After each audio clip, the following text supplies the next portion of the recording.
StraighTAllDay.com. You're now tuned into the show where you learn the discipline to show up day after day to do the work, the confidence to put yourself out there boldly and authentically, and the mental toughness to continue showing up, doing the work, putting yourself out there, even when the success you've expected to achieve has yet to be achieved. And on top of all this, you get a huge dose of personal initiative. That is the go-getter energy that moves any one of us, including yourself, to go and make things happen instead of waiting for things to happen. And then we put all this together into a series of frameworks, approaches, insights, strategies, and techniques, all underneath the umbrella of one unifying philosophy that is called Work on Your Game. My name is Dre Baldwin, also known as Dre All Day, and welcome to the show. And today's topic is, do not be that friend. Don't be that friend. I'm putting that in quotation marks, that friend. And of course, we'll get to what that is all about momentarily. But before we get to that, let me remind everybody or inform you that every single day I send out a text message that I call a daily motivation. This comes out every single day. And let me tell you what this message is going to do. It is guaranteed to have you focused, sharp, and on point to start your day every single day. And if you want that, all you got to do is text me right now so you can join my texting community for free. Send a text to the following number, 305-384-6894. And every morning when that daily motivation message goes out, and yes, we send it every day, even weekends, even holidays, you will get that message straight to your phone. That number is posted down below in the show notes, 305-384-6894. Secondly, Work on Your Game University. That is the next step that you need to take so you can go deeper into your Work on Your Game journey. The next step is Work on Your Game University. The way you get into the university is by going to workonyourgameuniversity.com, and you will see all your options and all your next steps right there with no explanation needed. Now, let's get into this topic. Don't be that friend. Now, I'm being generous when I use the word friend in this description. So again, when I say that friend, I'm putting that phrase, that friend, in quotation marks. I'm not going to do that every time I say it, but I want y'all to understand what that means. And if you're watching this or reading this, not watching, but listening to this on audio apps, which is where most of the listeners of the show are at, you can see the title, how we have that friend in quotation marks. Those of you who are watching on video, I'm using air quotes, that friend. I'm not going to do that every time I say it, but this is the person who is only a friend when they need something from you. You don't want to be this individual. Now, we have all dealt with these types of people. We usually don't like dealing with these types of people because we see how they are. We see that they are kind of users. They're using you only when they see something that they can get out of you. They only come around when they want something. It's obvious that that's what they're doing. Today, I'm going to explain why you don't want to be this person, because all of you, at the same time when I do these episodes and I say, hey, watch out for people who do this, this, and this, you notice something that I always do. I always say, well, let's be clear here. Let's not make sure that we're sitting around talking about those people and you might be one of them at the same time. So let's make sure you're not one of these people at the same time that we're watching out for these individuals. So make sure you're not one of them. And you don't want these people in your audience. You don't want to be this person with the people in your audiences as a business, because everybody notices this. It creates awkwardness in a situation, and it doesn't lead to better relations with the people that you deal with. And being that we're in an era of relationships and collaboration and connection between human beings, you, again, want to make sure you have as many positive connections and relationships as possible. And we're going to get into more of that. Today is going to be one of those what not to do episodes, but at the same time, I'm also going to sprinkle in a healthy amount of what you should do in your relationships to make sure you maintain the connection. Let's get to it. Point number one. Today's topic, once again, is don't be that friend. So who is that friend? I gave you a little bit in the introduction, but who is this person? This is a person who only reaches out to people who you want or need something from. I had somebody do this to me probably in the last maybe a month or so ago. Somebody did this. They reached out because they needed something. This is a person who I know that if I seen them in person today, it's fine. I'll shake their hand and talk to them as long as they would still talk to me, because I'll tell you what happened when they reached out to me. They reached out to me and they probably reached out to some other individuals because they were asking for something, because they needed something. And I hadn't heard from this person in months. It had been months since I had seen or heard from this individual. They had not reached out to me for any reason, asking for anything, or just to say hello, or just to say what's up, or anything. This person had not reached out at all. And then this person reached out to me because they needed something, and it was something that was personal and specific for them. And my first thought was, I was going to respond back to this person and say to them, hey, I was going to actually tell them what I'm telling you all today, which is, yo, I never hear from you any other time, but you're reaching out to me because you want something. That's kind of like, that's not the way that you deal with people. And if somebody's really your friend, you don't do that. I was going to tell this person that. And then when I was just set to respond to this person and say that to them, I said to myself, you know what? When I reach out to this individual, because see, this is the reason why this whole concept came, this message. I thought to myself, when I reach out to this individual, do they respond back to me the same time that I reach out to them? Usually the answer is no. I will reach out to this person, I'll hear back from them 3 days later, 2 weeks later, 5 days later. They usually don't respond immediately unless they want something. That's the only time they respond immediately back. They're responsive is when they want something. If they don't need anything or want anything from me, they're not very responsive. So why do I need to prioritize responding to this individual, even though I want to tell them what they were doing wrong? No, I'm not going to respond back to this person. So I didn't respond back. Then about a day or two later, this person called me.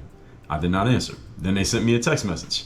I did not answer. It was just a short text message like a hello, what's going on? I didn't respond to that either, and I have not responded back to this person since then. And that is not my normal way of dealing with people. Somebody reaches out to me and I know them and I have anything that I'm going to share, I usually will get back to them, even if I need to tell them something that's going to make them uncomfortable. However, with this individual, I didn't do that because, again, when I reach out to them, they don't respond immediately. Sometimes they don't respond at all. Sometimes I will reach out to this person, don't hear anything from them for 2 weeks, then I'll see them, and then they'll talk to me as if that message that I sent to them never even happened. It was like they didn't even see that I called them or that I left them a voicemail or that I sent them a text message. So I said, no, I'm not going to respond back to this person quickly, even if I'm going to tell them something disappointing. They don't offer me that same courtesy, so I'm not going to do it. You don't want these kind of people in your life, and you want to make sure you are not being one of these people. So all of you need to check yourselves, make sure you're not one of these folks, because there's enough of them out there that is inevitable that sometimes we might be sitting around thinking about it's others, but it might be us. Okay, now you don't like when somebody was to do that to you, right? So you probably want to make sure you're not doing it. So to keep it simple, again, don't be this individual, because as you know, we're living in a collaboration era where the power and the opportunity in the world today is accruing to the people who are investing in connections and building relationships on a consistent basis. That's where the power is going, people with connections. There is nothing in the way of you being one of these people other than your unwillingness, let's call it, to get outside, get active, make friends, and connect with other human beings. Any of you got a problem with doing those things? If so, take my people skills course, which you can get inside of Work on Your Game University. Again, that link is workonyourgameuniversity.com. It's down below in the description. So stop trying to do everything by yourself, which will lead to you being isolated, and is also going to lead to mediocrity because you're not good enough to do everything by yourself. You're good at 1 or 2 things. So if you're doing 8 things, then you're doing 6 things at a mediocre level, which means you're not going to produce at a high level, which means you're costing yourself money. So stop trying to do everything by yourself and stop being a hermit who stays in a house and never talks to other human beings. It is hurting and impeding your progress. Point number 2, today's topic once again is do not be that friend. Number 2, understand that this concept applies to business the same way it applies to personal relationships. Do not only contact your audience, your followers, your email list, whatever, only when you have something for sale. Don't do this to the people who are in your audience and your potential clients, customers, prospects. Don't do this to them because they notice it the same way that your friends notice it. If you're doing it to your friends, you only call them because you got a flat tire, you need a ride to the airport. All right, don't only reach out to your audience because now you have a course for sale and they haven't heard anything from you in the last 3 months. Don't do that. Sometimes people will tell me, and I'm talking to the salespeople, creators, they'll tell me, Dre, look, I got this new product, this new course, this new program, my new book that I'm putting out. And they say, well, I made a post on social media about it, or I sent out an email about it, and I didn't get a lot of response. So I don't know what the issue is. I don't know what I did wrong. I don't know what I need to do to stimulate some activity around my new product. And I'll even ask this person. And those of you right now who are on the verge of releasing a product, course, service, offer, anything like that, if you are in the midst of creating it, understand something. You need to start talking to your audience before you put the product up. You need to start telling your audience about what's coming before it comes. Well, my book, The Third Day, was coming out. My book, The Third Day, came out August 3rd, 2021. And months before that book came out, when I was still working on the book, before I even had I had the title, but before I had the cover design, anything like that, I'm still working on finishing the book. I was marketing to my audience and telling them that the third day was coming. I was telling you about the book. I was showing you how I was working on the book, showing you how I was writing the book, telling you about the process of putting the book together. Why? Because I was whetting your appetite for the book before the book came. And at the same time, I wasn't always just talking about the book. I was giving you value like this show coming out every single day, as it has been for the last 7+ years. I was giving you value and staying in touch with the audience even when I wasn't selling anything. Now, the third day was my 30 something book that I put out. So I had other things to sell. The thing is, I still reach out and give you all value even when I'm not actively asking you to buy anything. Like every episode of this show, yes, I tell you to get on my text message list. I tell you about getting the AG1 from Athletic Greens. I tell you about joining Work on Your Game University. But how much time, if you look at the entire time length of an episode of this show, how much time am I talking about that stuff versus how much I'm giving you the meat and potatoes of the episode? I would say probably about 5%, maybe 5% of the episode is me giving you the advertisements for the things that you can do, and those are actually good things for you to do, versus 95% I'm giving you the material. Can we agree? Okay, and you multiply that by 2,500 plus episodes of this show. So you understand what I'm saying here. So when you are only reaching out to your audience because you have something to sell and then you don't get a response and you're wondering what happened, you got two problems. Actually, you got three problems. Problem number one is your thinking. And thinking is you think because you posted something on social media or you posted something one time or you told your audience one time that you have something to offer and you want them to do something, that you're supposed to immediately get a response from them, kind of like you snapping your fingers and a dog comes running to you. Human beings are not dogs. They're not going to do that. So that's problem number one. Problem number two is that you only reached out to your audience to tell them that you had something for sale. And again, otherwise they had not heard from you. That's not going to work. So if you did that before, don't do it again. That's the second problem. Third problem is that it's connected to the second problem. You haven't been staying in constant contact with your audience. Thus, they are surprised to even hear from you. Hopefully they're surprised to hear from you. That'd be the best case. They're surprised. Oh, yeah, I haven't heard from you in a while. Hey, what's up? Or they don't remember who the hell you are, and you get a whole bunch of spam marks and unsubscribes and things like that because people don't even remember who you are because they haven't heard from you in a long time. If you have an audience and you have not reached out to your audience in a long time and you need to reach out to your audience, some of you may be wondering right now, well, Dre, damn, did you say that? I don't know what to say now because I haven't reached out to my audience in a while. Here's what you do. When you reach back out to your audience, don't tell them about anything you have for sale or anything that you want them to do. Reach out to your audience and give them some value. Tell them what you've been up to. Tell them where you're at mentally. Tell them, give them an update on something that maybe they already knew about you, but don't ask them to go do anything for you because they haven't heard from you in a while. Again, how many of you want to hear from a friend you haven't talked to in months, and the first thing they say to you is what they want you to go do for them? Any of you have a friend that you want to hear that? You want to hear that from them? You haven't heard from them in a long time. The first thing they say, I need you to do this for me.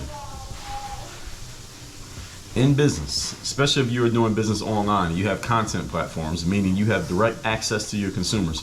You should be consistently giving value to your audience, not only reaching out to tell them that you have something to sell. Nothing wrong with having something to sell. I got a lot of stuff to sell. All right, every day there's something that I could sell. And most of the time, I will let you know that there is something that you can buy. However, that's not the only thing that I'm telling you about. Can we agree? Any of you on my email list, all right, you get emails from me how often? All right, again, if you factor out the total material of everything that goes in the emails that I send, how much of it is me giving you some value that you can use, and how much of it is me telling you to go do something that is in one way for me, but is also for you. I mean, if I sell you something, you're going to get something too. But how much of it is me just giving you value? I'm not asking you for anything in exchange.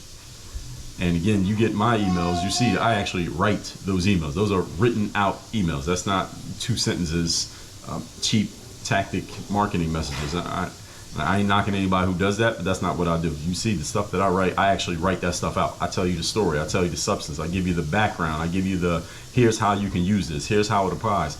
Here's a business principle, a philosophy that you can use. You see, I'm not just throwing you some bullshit. And on this show as well, you wouldn't still be listening to it if it was some bullshit, right? So this might work, just telling people about what you have for sale. This can work if you're a department store like Macy's or Nordstrom or Walmart. They don't really have content. All they do is just tell you about what's for sale and what's the next thing that you can buy. That works for them. But you as an influencer, you're an individual person. You're a person with a podcast or an Instagram account. You should always be giving value to your audience, even when you have nothing to sell or you're not talking about the thing that you sell. They should get used to hearing from you and even come to expect and anticipate hearing from you, whether you are selling something or not. I mean, isn't that what you expect from your friends? And you want the people in your audience to look at you as a friend, as a trusted advisor, as someone who they can lean on. They know they're going to get something. They know what they're going to get from you, even if they never met you in person. Because again, think about your relationship with your friends. You don't only want to talk to them or have them talk to you when you or they want something, because that's not really a friend. That's like a business transaction, which is fine if that's what you want to have with everybody that you deal with. But I doubt that that's what you want, especially in the world that we're in now. Again, we're all about, this is the collaboration era. This is the connectivity era. You want the people in your audience to feel like they know you and almost see you as a friend, even if they never met you before.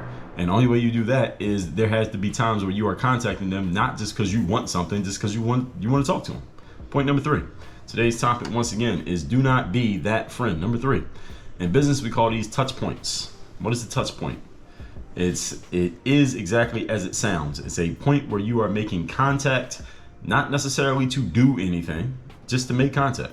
This is you sending a text message to your friend, like, hey, just reaching out to you to see how you're doing. What's up? How's the kids? What you been up to? Did you see the game last night? Just reaching out and just making contact. Even if there's not really much to say, just making contact just to let them know that you're still alive, make sure they're still alive, and just letting them know that you were thinking about them. That's a touch point. In business, you need touch points with your audience. And you need touch points in your personal relationships. If you have friends, you listener, listening to me right now, you have friends you haven't talked to in a while, send them a text message. Send 3 text messages today. Check in with some of your friends and see how they're doing. Just to text, just say, hey, just reaching out to see what's up, what you've been up to, how you doing. Call somebody. Some of your friends will prefer calls. I got friends who, if I'm sending them text messages, they'll stop texting me and they'll just call me. And we'll just have our conversation via call. Some people like texting, some people like calling. So you gauge, what your friends like. Reach out to them, whatever way you like, whatever way you need. Send 3 text messages, make 3 phone calls. If you want to be ambitious, do all 6. 3 texts and 3 calls to 6 people in your contacts who you want to maintain a relationship with, but you have not spoken to in a while. And if they don't want to talk to you, they just won't respond. You have nothing to lose. If they don't answer, leave a message or leave them a voice message or a voice text, or however you communicate with that individual. When you make consistent efforts to stay in contact with a person, they will usually reciprocate if they plan on maintaining that relationship. If they actually want to talk to you, they'll hit you back. Now, if you ever need to call on them because you actually need something, then they will be much more open to it than if they had not heard from you any other times. I mean, that's pretty simple. Everybody agrees with that? See, the surprise in your business and the surprise in your personal relationship, you don't want that. You don't want to be coming to somebody in a surprise and they're like, damn, I haven't heard from this person in a while. And all you're doing is asking them to do something that is going to help you out. That hurts a relationship. In relationships, they call that the withdrawal. You are withdrawing out of the relationship bank account, but you haven't deposited anything. So any of you know anything about banks know what that leads to. It leads to overdrafts or overdraft fees. And you don't want that. Usually what? Overdraft fees, usually some amount of money that gets taken out of your account even after you got overdrafted. You don't want that problem. You don't want to overdraft relationships. And remember, we're in a relationship economy. Point number 4. Today's topic, once again, is don't be that friend. Number 4. This may be uncomfortable for some of you. It may be uncomfortable for you to reach out to someone you haven't talked to in 6 months. Maybe some of you are not the type of person who go to be more outgoing in a relationship. You rather the people that you are cool with and friends with, you rather that they come to you rather than you going to them. Some of you are salespeople. You rather all your sales be people coming and knocking down your door rather than you and going to them, letting them know that you have something to sell. Here's the problem with this. All right, if you are uncomfortable reaching out to people, it's going to be hard for you to win friends and influence people, because unless you happen to be famous, then you're probably not going to have a whole bunch of people just running up to you for no reason. Secondly, if you're in business and you want all the customers to come to you, listen, me too. But you ain't going to make too much money waiting for the customers to come find you. You got to go find them. So if this is uncomfortable for you, here's what you need to do. Get comfortable being uncomfortable. All right, this is how you expand your comfort zone. So you don't want to know what's really uncomfortable? What you really don't want? To need something and not have anybody to call. That's what's really uncomfortable. All right, so if you think this is uncomfortable, imagine you not having any friends to call on. That's the real uncomfortable part. Or when you need something and you make calls to people who you thought were friends, but they forgot who you were, so they're not answering your call. They're not replying to your text. That's what you don't want. So it's not uncomfortable to have a phone conversation or exchange text messages with somebody who's actually a friend or someone who actually wants to talk to you. If you have friends that you have not been staying in touch with, again, the only uncomfortable part is you getting over the mental and emotional hump of attempting to re-engage in a conversation. Because once you are re-engaged, it's not uncomfortable. You send a text message, It might be uncomfortable just to send it and initiate, but if they want to talk to you, they'll hit you back. Okay, it's not uncomfortable anymore, right? And if they never respond, is that uncomfortable? Not really. Nothing happened. What'd you lose? You're still in the same place. At least you made an effort. The worst case outcome is, again, you don't get a response. Maybe they forgot about you. Maybe they deleted your number. Maybe they didn't see the text. Maybe they're busy. Maybe they don't want to talk to you for whatever reason. Maybe they erased your number. Who knows? But they didn't respond. So where's the uncomfortable part? Nothing happened.